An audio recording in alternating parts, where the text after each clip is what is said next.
लड़कियां हैं छू छू नहीं बहुत तेज छींकती हैं कुछ लड़की, पर मैंने देखा जब कोई लड़की औरत तेज भी छींकती है ना, उनकी छींक में ना एक भद्दापन नहीं होता जो मर्दों की छींक में होता है। मैंने कभी औरतों को करता हुआ नहीं देखा।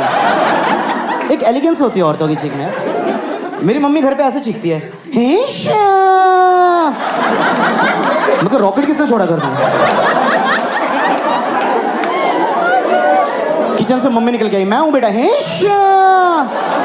Wow mummy that's music. एक बार बीट पे देना, बाजरे दा सिट्टा हेशा, बाजरे दा सिट्टा नहीं है। क्या बात है, तुम क्या भजन मंडली वाले यार?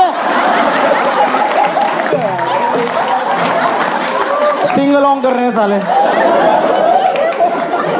क्या चल रहा है यार ये?